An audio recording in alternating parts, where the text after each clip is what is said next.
So thanks for everyone for joining. Today we're joined by Belu de Arbelaiz and Michael McLaughlin, and we're going to be talking about cyber recovery for VMware Cloud Foundation. We're going to be touching on a lot of hot topics, including why ransomware is a big issue and how recovery is the critical line of last defense for that. Talking about how live recovery and private cloud, and doing some technical deep dives on all of the above. So be sure to have your questions ready to go. We've also got Yumi Hong in the chat ready to answer your questions live. So don't hesitate to chip in with any questions you might have. So coming up here pretty soon, our next session is coming up next week. We're going to be doing automated self-recovery and delivery and management of infrastructure and app services with VMware Cloud Foundation. And some of our technical marketing team, Tim George and Vincent Riccio, will be joining us. That's coming up next week on the 24th. May 8th, explore the value of VMware Cloud Foundation in the healthcare provider market. So really good content germane to that vertical. And we'll have Brianne Buell and Ray Malo in there. And then up on the 15th, we'll have Accelerate Operations and Lower Costs with High Performance Storage and VMware Cloud Foundation with Tom Nagelmeyer. So that'll be another great one. My name is Belu Arbelaiz. I am a product marketing engineer for VMware Cloud Foundation, and I am primarily focused on our data protection, cyber, and disaster recovery as it applies to VMware Cloud Foundation. So there are a couple of things that we're going to cover today. We're going to understand a little bit how cyber recovery is different from DR, what unique challenges it presents, and we're also going to do a technical deep dive into how this works, right? How this applies to our VMware Cloud Foundation platform. So with me, I have Mike McLaughlin, who is going to be in charge of the technical deep dive once we do the overview. So Mike, would you like to introduce yourself? Hello, thanks, Blue. Yeah, I'll be joining in a little bit later to deep dive into the product, and I'm also with the VMware Cloud Foundation team focusing on the protection aspects, and I'll be joining the session just a little bit later on. Sounds good. So with that, let's kick off this conversation. First of all, I think it's important that we set the stage in terms of, debunking a few misconceptions that, are out there today in terms of, having backup, DR, how that applies to cyber recovery, and dive a little deeper into what organizations are actually doing today for cyber recovery and how and why this is a different use case from traditional DR, even if DR is foundational to cyber recovery. So, in terms of the customer challenges, as we talk to our customers, what we have seen is that the vast majority of them already have a backup and DR solution in place, right? But the key question is here, what about cyber recovery, right? What about this very pressing use case that has become top of mind for C-suite executives, board members, IT practitioners, and this does seem like an important problem that many organizations are ill-equipped to address. So let's dive a little deeper into what this means. The first thing we have seen, and we will want some of your input here towards the end of the session on this, is that many organizations don't have a very high confidence in their ability to recover, right? So this is partly tied to the fact that most organizations don't test their recovery plans as often as they should. So when the time comes, they need to recover. There's an issue with a cyber attack or other, disruption, and they kind of have to stitch all the different pieces together when there is, this really high pressure to be able to recover these applications. All of this to say that cyber recovery is different from DR, right? It does present a set of unique challenges. The first challenge is related to the way recovery points are selected. So in a traditional DR scenario, what you would probably do if you have a power outage or a hardware failure, you would just pick your latest backup and recover your data from there, right? Because why would you pick a previous backup if there hasn't been any data corruption or encryption? Now, in cyber recovery, picking the latest recovery point is actually, in the majority of cases, not an option, right? Because cyber attacks do have dwell times that they actually use to infiltrate different systems within the infrastructure. They move laterally. So this is actually the process of selecting these recovery points is a non-trivial task, right? So IT teams are usually left with an ocean of recovery points and no clear guidance as to where to start. So once these recovery points have been identified, the next step is to actually validate these restore points. Essentially, make sure they're free of malware, make sure they're clean. And in order to be able to do that, we need an isolated, safe, quarantined environment that is separate from production, where we can actually safely run all these tests across these recovery points, which could potentially be infected. So essentially, we have to create what we call an isolated recovery environment, or you'll also hear me say IRE. This is a common industry term that many of you are probably familiar with, but essentially this testing happens within the bounds of this isolated recovery environment. In addition, once we bring these workloads and power them on in the isolated recovery environment, we do need to isolate these VMs from one another. The key reason for this is that cyber attacks, as I mentioned, move laterally, right? So if we power on a workload that's infected in the IRE, what will likely happen is that this infection will pass over to adjacent VMs, right? And then the consequences of that are, longer times to recovery. You can actually reinfect the production environment and cause additional damage. So it is very important to bear in mind that these VMs not only need to be tested in a safe environment, but also need to be isolated from one another. And then finally, how do we do all of this at a scale that supports the needs of the business, right? This is not going to be done on a per VM basis, especially if your infrastructure is huge, like many of your organizations probably is. So we do need to find a way to orchestrate all of these different steps to be able to essentially be able to recover, meeting the SLAs that the organization needs.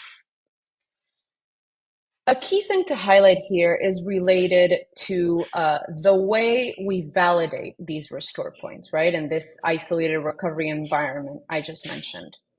So with the traditional approach, right? So back in the day, the way this was done is by essentially grabbing a backup snapshot and running a signature scan on that workload, an offline signature scan, right? Now, the problem with that is that, that's great to identify a malicious file and then delete it and then move forward, right? But there has been a paradigm shift in the way cyber threats operate. So starting in 2017, what we have seen is that the majority of cyber threats leverage fileless techniques.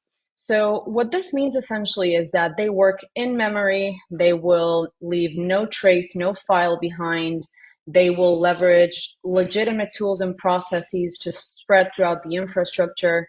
So if you run an offline scan on a workload that has a fileless ransomware strain within it, you will not be able to spot it, right? The test will come out clean.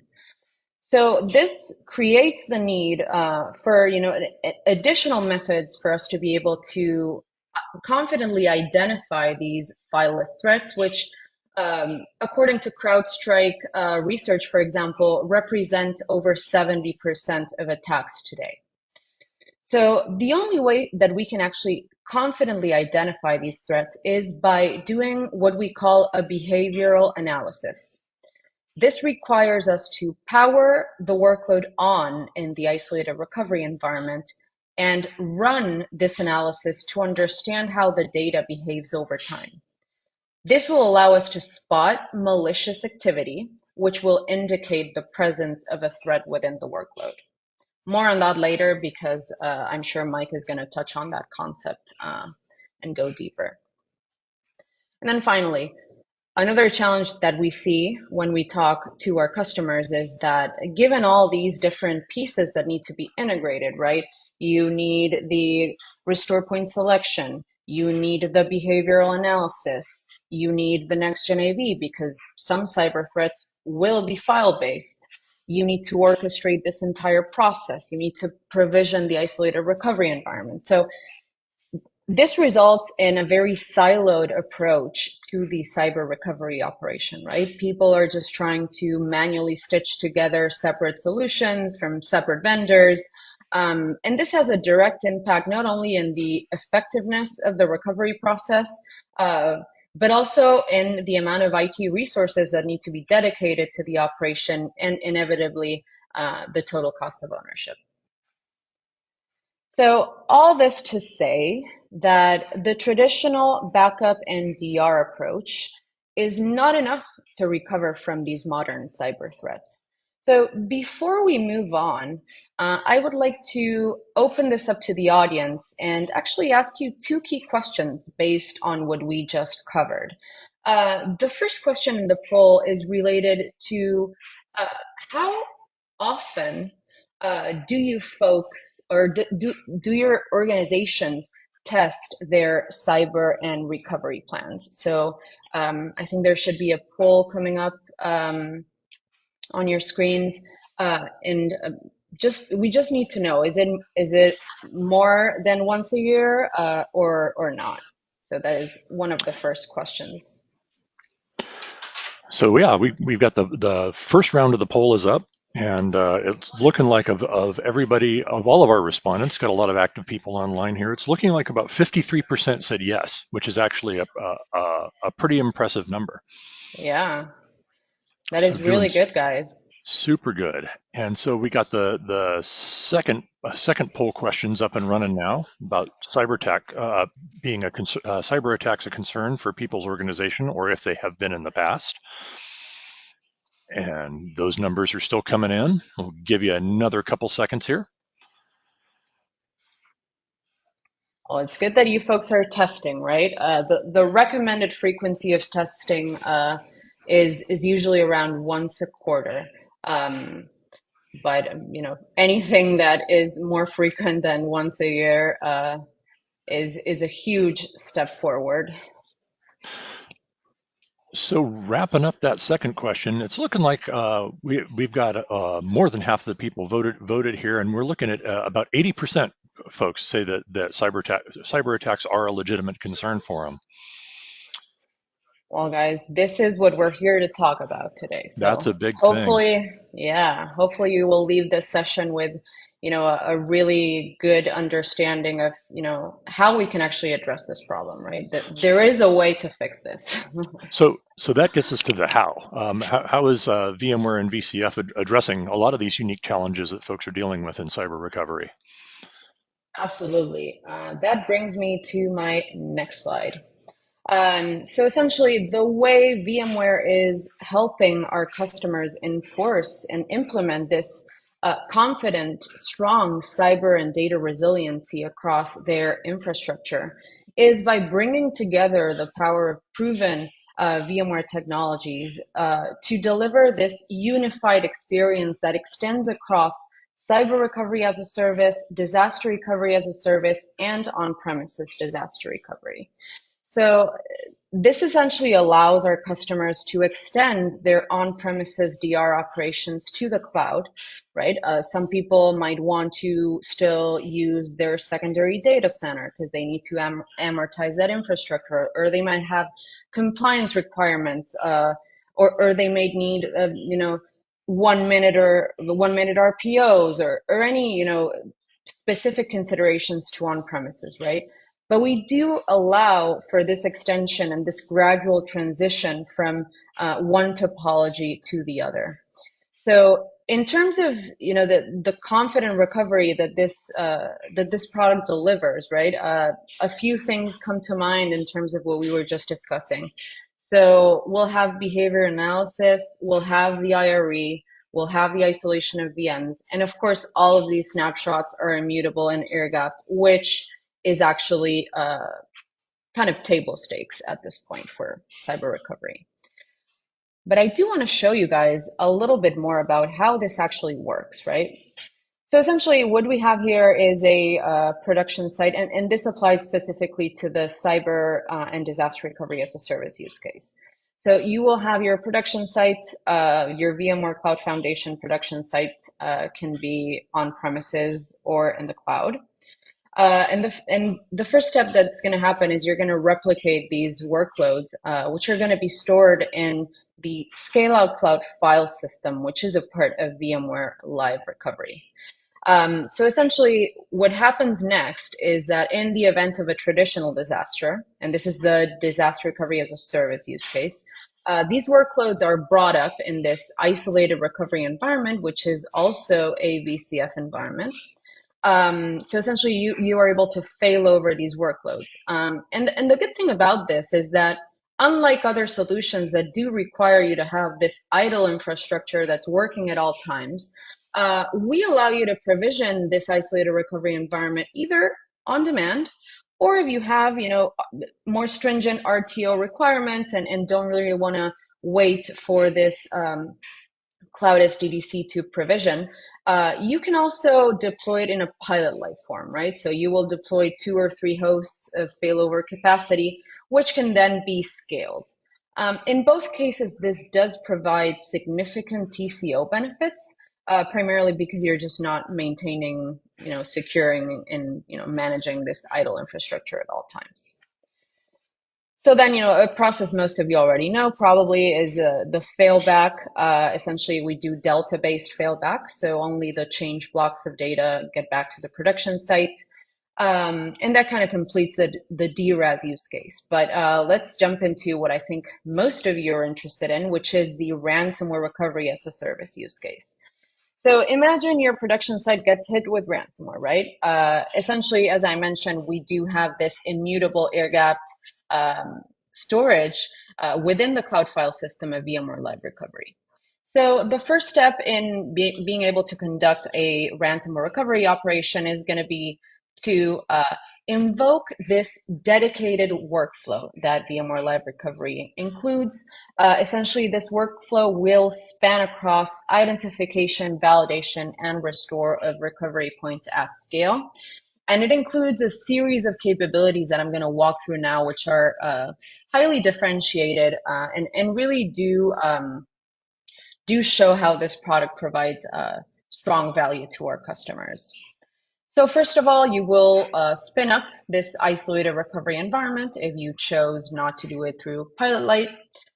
This IRE can be provisioned directly from the Cloud Console. This is not something that you need to manually create, secure, manage, and all those kind of cumbersome steps when actually deploying this IRE. So this is made easy for you through the Cloud Console. And then the first thing you're going to do is you're going to invoke a feature called guided restore point selection, which essentially is going to provide insights into the different snapshots, such as VM decay rate of change, file entropy, metrics that actually help you measure the compressibility of the data within the snapshot, right? And Mike is going to cover that in more detail in subsequent slides, so I'm not going to dwell too much on it. So essentially, once you've identified these recovery point candidates, you are going to power them on in this quarantined environment that we've created, right? And here's where the magic steps in, right? So what we've done is we have embedded this behavioral analysis that is needed to identify these modern strains of ransomware into the workflow, right? So you will power on the workload, you will run the behavioral analysis as well as a next-gen AV and vulnerability analysis, right? Because we want to cover all bases. And essentially, that will allow you to determine whether the workload is clean or not. A nice thing about this is that infrastructure and security teams can actually seamlessly collaborate, right? There's features such as recovery point badging, and other interesting things that can actually help integrate these two teams' operations during the recovery process. And then an important thing that I didn't touch upon before is like, what happens if you bring up a workload in the IRE and that workload is not good, right? You need to be able to do this rapid iterative process of recovery points in the IRE, because that's what essentially it is going to enable you to quickly find these clean restore points to eventually bring back to the production site. Finally, an important thing to highlight here is that it is fairly common that your production site will be unavailable for a certain period of time, right? Because you will probably have to bring in law enforcement agencies, there's going to be forensics happening, you're going to have to fortify, remediate the threat within the production site. So for those cases, we do support our customers continuing to run their workloads in the cloud until the production site is ready to bring them back. So one more thing I wanted to tie into this before I hand it over to Mike is, so we are talking about cyber recovery, right? But cyber recovery is actually part of a bigger thing, which is cyber resilience, right? So how is VMware thinking about cyber resilience, and how does this tie into the broader VMware Cloud Foundation value proposition? So what you'll see here is that there are different layers of protection, right? You will have the preventative measures, which are of course needed and extremely important. These are mechanisms that are either implemented into the infrastructure, such as hardening, to actually, prevent attackers from initially coming in. We do offer this out-of-the-box hardened infrastructure with VMware Cloud Foundation.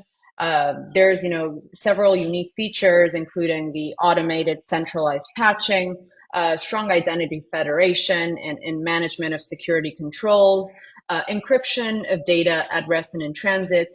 And we also offer something that is directly baked into the infrastructure, which is the compliance monitoring, right? This will allow you to identify any compliance drifts and auto remediate them. Another thing you'll be able to do is to have adaptable security and network policies across applications, right? So as these applications change, these security and networking policies go with them, right? So you don't have any stale firewall policies that could eventually compromise your network and cause an outage. Now, the next level of protection is related to this advanced threat prevention, right? How do we manage our east-west security to be able to initially prevent the attack, but if it does come in, have a reliable way to identify and contain it? So this is a key part of the ransomware defense. And essentially what we deliver is, the advanced firewall, right? So the micro-segmentation that is going to protect your environment. We monitor all east-west traffic. We use IDS, IPS, and network traffic analysis to do detection, both based on signatures and behavior. And the IDS also plays a role in helping you prevent data exfiltration. And we also have malware prevention for zero-day detection. And then finally, the way VMware Live Recovery comes in as this last line of defense, right? It really complements these other two very important concepts. And it does deliver this purpose-built capabilities that are dedicated, right, to enable this confident, quick recovery at scale. So I have not been looking at the chat, but I'm sure there are probably a few questions that are being addressed. But with that, I would love to hand it over to Mike to do the technical deep dive. Awesome. Well, got Mike moving over here to presenter mode. So, hey, Mike, how does this all come together in the product? Can you give us a sort of an example of how the capabilities in the live recovery work?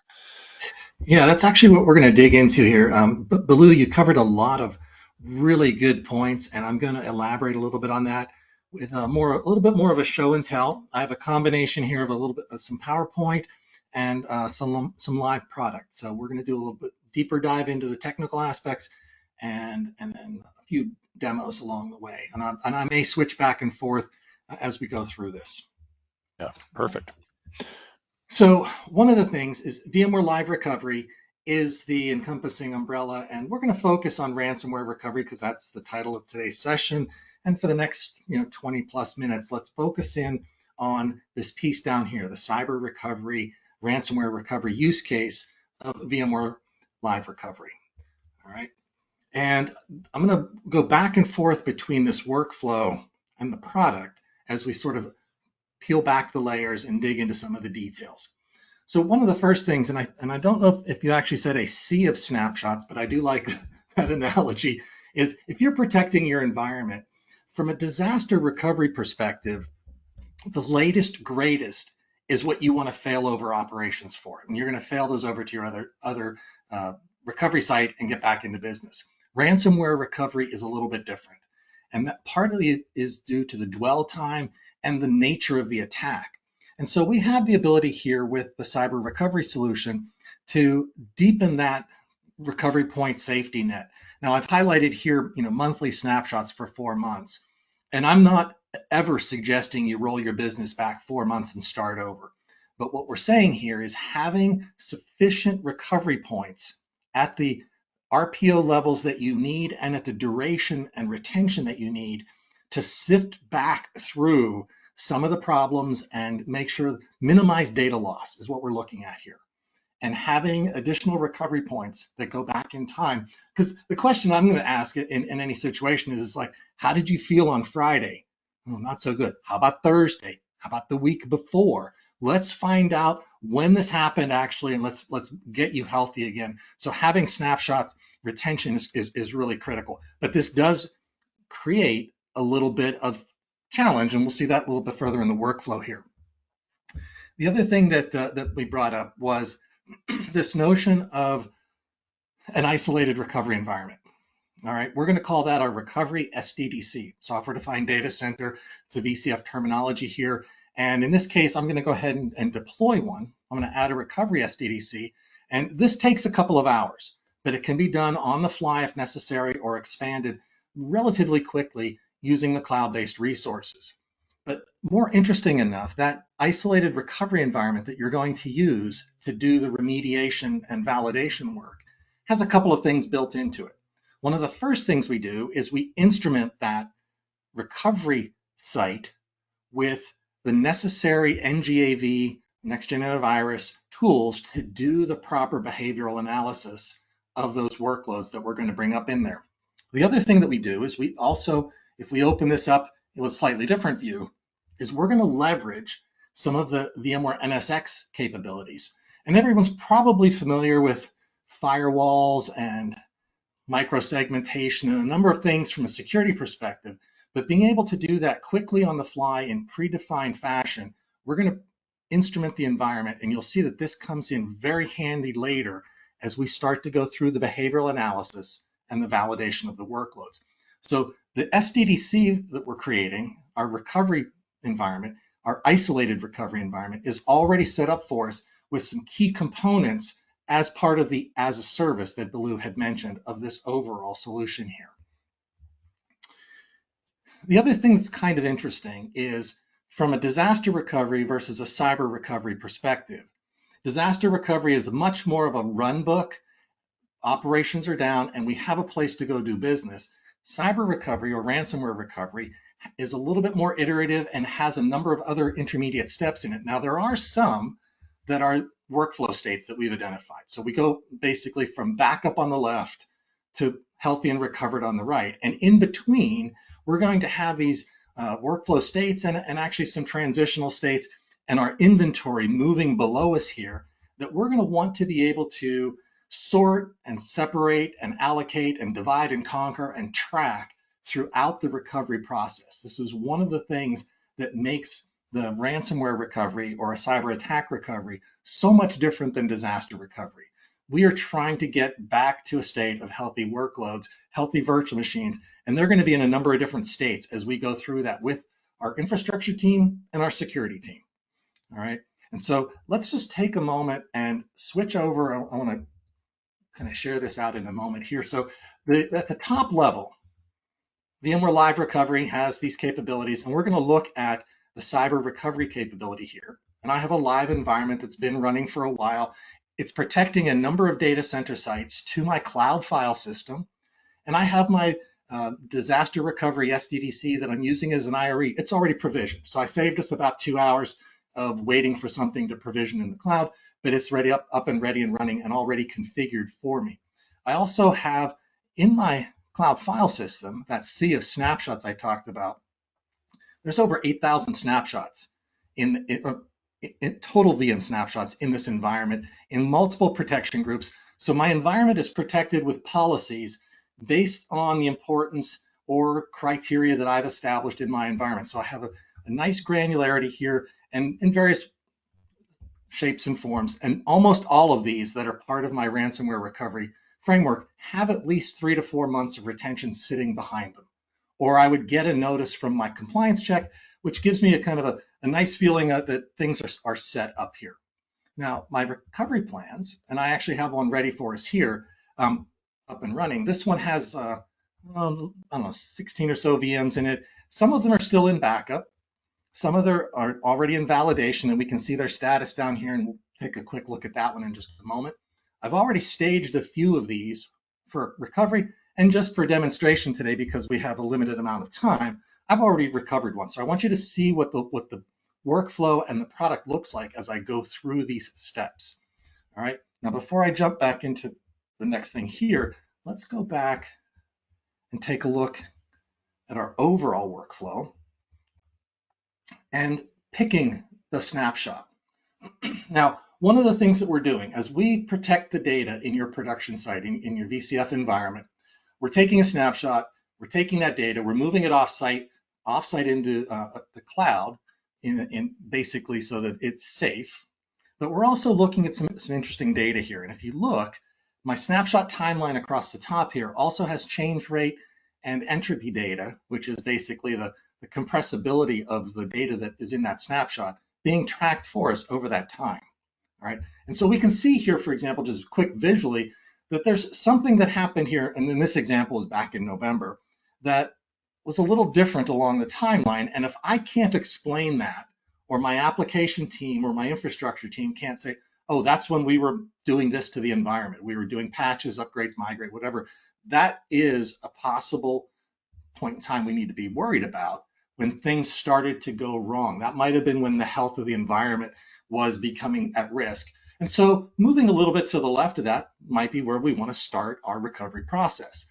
Anything further to the left, obviously, is going to be more data loss. Anything to the right could be higher risk. But we're getting this snapshot data about what's going on in our environment. Now, I don't know exactly what happened there, we could, and I'm glad most of you are testing your environments, because we're going to talk about that in just a moment.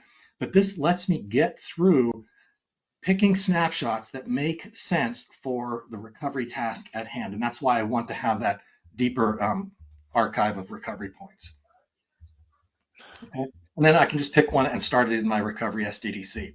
Let's flip back to the environment here for a moment and take a quick look. So if I pick something down here that's in backup, like server 1, I could say, let's go ahead and start that in our recovery environment, and I'll get an analysis here of all of the snapshots that I have. Now, I'm just going to use this for demonstration purposes, but notice here, somewhere along the, several days ago, actually, I looked at this environment. I was doing some testing, preparation for today's demo, and I noticed something that I wasn't comfortable with this particular snapshot, and I've tagged it.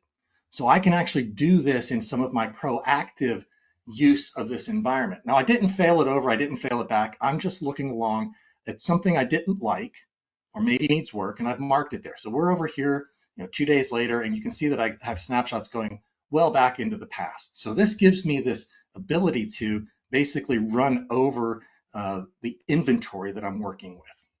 All right. So let's go back here for a second. Now that you kind of see how that works, we're going to look a little bit more at what happens when they get brought into inventory. So once I start that virtual machine, I pick a snapshot, I bring it into the environment. We're going to instrument it with next-gen antivirus tools, and we're going to begin 3 basic, very important validation steps. And I've highlighted them here in the middle. The vulnerability analysis, we're going to basically scan through looking for known, think of this as a CVEs or patches. We're looking at the application. Now, this virtual machine is up and running, so we can interrogate it much more deeply than just a static scan of its file system. We're going to do that too. The malware signature scan. We're going to look for the obvious things that might have worked their way in. But the third one there, the behavioral analysis, begins. And we have a set of rules that are customizable that are looking at what that virtual machine application workload is doing while it's running. So is it reaching out to IP addresses that you do not want? Is it changing privileges inside of its own infrastructure? Is it waiting on, you can basically look for behavior that you do not want and let that run for some period of time and look for those aberrant behaviors and then figure out what to do about it. All right, and that's really the key here. So if we switch back over to our environment, our live environment here, let me just close out of this screen for a moment. Bear with me. Let me just drill back down in here. If I look at my recovery plan that's running here, and I have one like this app 05 with a vulnerability risk on it, all right? Now, the scans have been done. This has been running for a couple of hours. I started this up this morning, like I said, in preparation for today. This is a great example, but there's also critical vulnerabilities that I can look at in this interface. All right, and if I recognize these might be things I have to patch, things I didn't know were happening. I pick any one of these, I get more details, and I can also leverage in my security console and my security team. So if I know that this is something I can't fix or I do not want in this virtual machine, I may want to iterate and pick a different snapshot or bring the security team in and ask what to do about these alerts.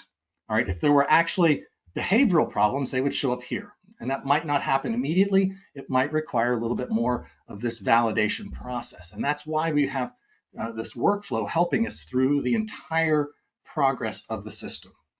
So flip back over for a moment. So this is our evaluation phase here. And if we look, we've already seen we can go here and operate, pick these out, bring in our security team. But at the end of this, and I kind of want to make sure we get through a whole process here so you can understand what's in the tool. We're not going to solve any one specific problem here.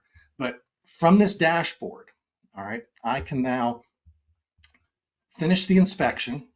Once I'm satisfied with all of that, we also have guest file restore capabilities, so I can reach into any one of those snapshots and pull other files or folders out to place them in this virtual machine's inventory.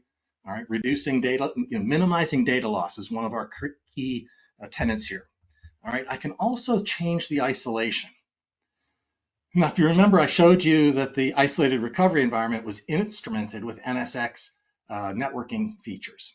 And we built in some predefined firewall rules. These are on a per VM basis, and these are the simple ones that we've included. And you can see you can create custom ones here as well if you want. But this essentially says we're going to start this workload safely in a quarantined plus analysis stage, what it's doing right now. But I'm free to open up its access outward, inward, left and right. So I can do east, west, north, south. I can basically open up the access to this workload. And that in itself might trigger some behaviors or cause something else in the environment to suddenly interact. And then I got to mitigate both of those. And so this is going to give me the ability to, once I've identified what it is I'm going after, how to safely bring it online, bring it into analysis, and manage its behavior as I get it ready for return to service. So in this case, I might want to change its isolation level. Up in the right-hand corner, I just highlighted the setting the badge, that one that I showed you on the timeline earlier. If I don't like what I see here, or I do what I see here, I can mark this for the rest of my team to see. All right, and at the end of this whole validation process, this is what we want to get to, is go through all of this work, behavioral analysis, remediation, isolation control, all of these things. But eventually, I want to power off and stage this virtual machine point in time for eventual recovery. So I'll go ahead and do that. And that's where we get back to kind of looking at things here. If I go back to my plan, I have some that are already staged, some that have gone into a recovered state. And for any of these, I can come through here and pick multiple systems. I can sort by the protection policy that they use, the state that they're in. So from a scalability perspective, I could be dealing with literally dozens to hundreds of virtual machines that are moving through my recovery process with my team, or just myself, depending, and sort through this so that I can manage this at scale and apply the necessary activities and tasks to get them to this final recovered state. All right, and so we come back here one last time. In this final stage here, all right, we're essentially going to recover this into our protected site, bring it back home, so to speak, and we've got to acknowledge that we're going to replace the one that we were working on. So the one that was in the original production site that was affected has now been brought into the IRE, gone through the remediation process, the cleansing process, the validation process, staged, and now basically can be recovered back into the production site so that I have a final clean, final state virtual machine of my inventory. Now that's the general workflow. That's kind of peeling back a lot of things that Belu talked about, being able to select the right snapshot, validate that point in time, iterate on that, manage isolation control, validate it with next-gen antivirus tools, and go through all of this at scale. All right, and I know that we kind of went quickly through this. We're doing this in a very short, compressed time frame.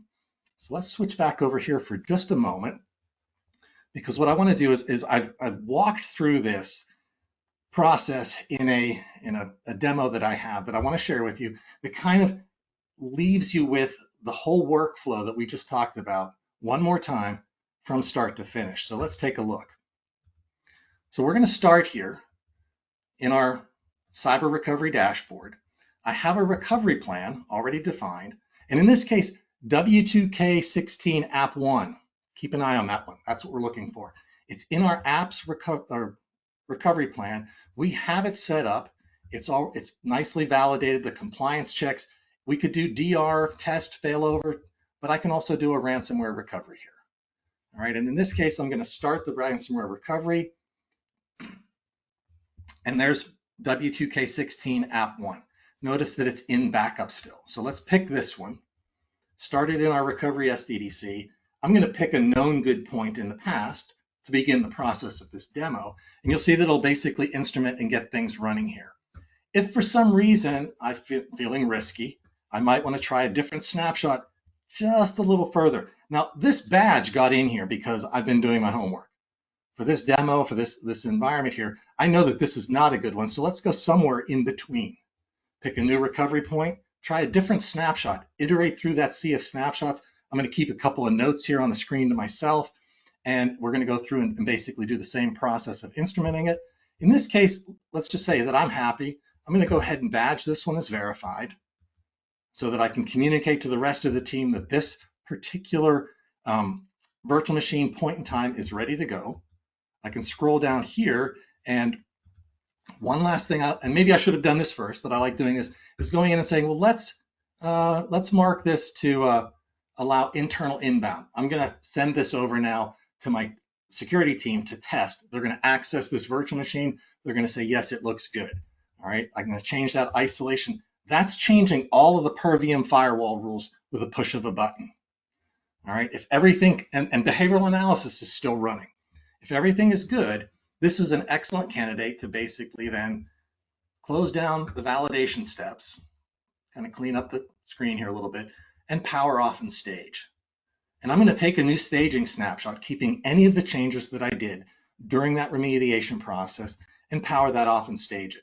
And it's going to move down the workflow, and now I can recover that into my protected site, knowing that I'm going to replace the one that's there, and that these take a little bit longer than the click-through I'm doing right here, because we're doing tasks that could take literally minutes to possibly hours, depending on the scale of the environment. But we're working through an orderly process from backup through validation to staging to recovered in a fairly organized and controlled environment that's giving me all of the things that I need to deal with a cyber recovery versus just what I would say a traditional site disaster recovery, pull out the run book, grab the latest and greatest backup, and switch to the other site.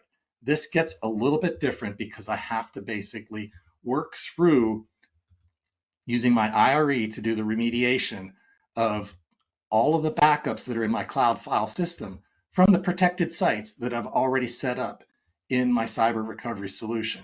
And with that, I have my recovery plans here, and we can come back into this one and continue to work if we want to. Or I think what I'll do at this point is switch back and see if there's any questions, or just kind of do a general quick overview highlight of what we've seen here, what makes this so different than the other solutions out on the market for ransomware or cyber attack recovery. All right. So I've walked through the workflow here. Let me just take a look and see if there's any questions. The other thing to keep in mind is much of what we showed you here today, and Belu had pointed out a few things, the as-a-service nature. All right, a lot of the things that were set up for you in this demonstration and this technical walkthrough were set up in facilities managed by VMware. So the isolated recovery environment, the offsite backups to the cloud file system. A couple of things that we put into the environment to enable that are also managed remotely from the ransomware recovery capabilities of VMware Live Cyber Recovery. And that kind of wraps up what I'd like to share with you. I'm happy to go back and touch on anything that might be a question, or just open it up for general questions to the audience here. Yeah, we got a ton of questions, and Yumi's been tackling a lot of them. Let me see if there's anything that's still outstanding here. One of the ones is what changes have been made to remove the performance implications of old snapshots? Their current policy is to remove snapshots after 72 hours. How is Live Recovery different from that? So you're probably talking about snapshots that are on the production site. And so one of the things that we're doing is we're taking a snapshot of the data, picking up the changed blocks, moving those offsite to the cloud file system, and then removing the snapshot in the production environment. So only during that moment of backup and transport will there be possibly any impact on the production site from sort of the vSphere, vCenter perspective. All right, and so that's one of the optimizations that you'll see in the cyber recovery approach is we're not leaving a lot of snapshots laying around in the production site that we're protecting. The other thing that is really important to understand here is that the cloud file system, we're sending those snapshots over there. We're looking at the data, and we saw that in the snapshot review on the timeline there. So we're looking at the amount of data and the nature of that data so that we can give you the change rate and the entropy. But we're also constructing a complete snapshot of that virtual machine at that point in time. So one of the iterations, and when we went through going back to, and it's a long answer, sorry, we go back through each of those snapshots that's in the cloud file system, that sea of snapshots that I can pick from, they are all basically, I'll call them first-class virtual machine artifacts that can be quickly brought into inventory and powered on. And that's what makes it so easy to move back and forth on that timeline, the iteration aspect of a cyber recovery versus a site recovery. You're not going to like, back to the question I said, how'd you feel Friday? If you don't like that, let's move to Thursday. Let's move to Wednesday. I can do that very quickly because the snapshots are optimized in the cloud file system, and the behavior of managing those out of the production site has been optimized as well. All right, and while we were finishing up there, we ended up running the poll on people's confidence in their ability to actually actually recover from a cyber attack, and we had 14% were high confident. Which is fantastic. 59% were medium and 27% were of low confidence. So hopefully we can do our best to assist that 27% and nudge some of those 59s into the high. So another question came in. What can you do if you? Oh, sir. Yeah. I'd like to leave a thought for the audience. So we have this cyber recovery capability running as a service. And so maybe to raise those levels just a little bit in the future, kind of what we were doing today in the demo, I can non-disruptively take workloads and cyber recover them and let them analyze and get all of the sort of muscle memory and get those badges that I found earlier. So there's an excellent opportunity to leverage this as a proactive capability to increase that confidence that should a cyber attack actually happen, you've been through enough mock exercises to feel confident that you can pull that back. Excellent. And we've got sort of a specific question here. What can you do if you have protected government data, since this isn't supported in GovCloud? That's that's a tough one right now. Yes. Go ahead. One thing I will say is that it is part of our vision to be able to support these dark sites, right? As well as go through any compliance processes that need to be done for us to support these type of applications. It is not something that is available today, but it is definitely a roadmap item that we are considering. Awesome. And then another one here, how does snapshot recovery work if the VMDK files have been encrypted?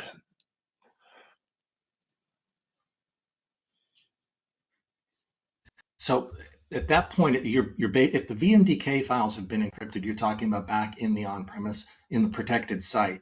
If we can't take the snapshot, then we're going to probably need to go to a previous version. All right. If the snapshots are still happening and the VMDKs have been encrypted internally, then we may have to pick an earlier one, or we may be able to restore those into the IRE in a state that has not been, I'll just say, ransomed yet. And that's one of the things is the data encryption, and that's why I showed you that one little bump on the curve there, is the data encryption will change the nature of the data, and we may actually see that coming through in the snapshot data and give us a point to either go back and before any encryption or before encryption has detonated. And that's one of the things you got to look at, because once you can't get into the files, that's the disaster. That's the cyber attack disaster we're trying to provide recovery from. Right.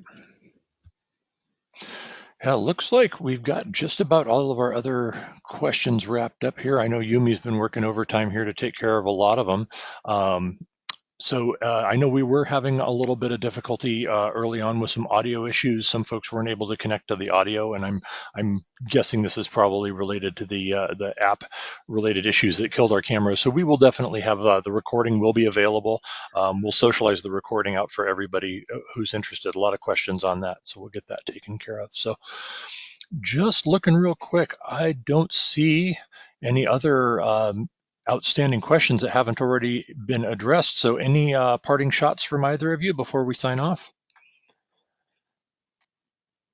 I'll just say, thanks all for being here to, let us share with you all these really important things about this critical use case. We are great, very happy to see interest, and please come talk to us, right? If you don't have high confidence in your ability to recover, we are here to help. So just reach out. Definitely. All righty. So Belu and Mike. Oh, for sure. Absolutely. And we appreciate having you. This was probably one of our best attended sessions. So my suspicion is we're probably going to have you back for a sequel with the numbers of folks that were attending today, because the questions are still rolling in. So be great to have you back. So Belu, Michael, Yumi, thank you. Yes, definitely. We appreciate you being here. This is without your advice and having you accessible to our customers and other interested folks on the topic is really important to the community, and making sure that they have access to you. We appreciate your time. So thank you so much. Thank you so much. All righty, folks. Well, with that, we're gonna cut loose for today. So be sure to check up for our schedule for the sessions that we mentioned in the earlier in the show for the coming weeks, and also keep an eye out for the recordings, which will be available shortly. So with that, thanks again, and everyone have a good rest of the week. Take care.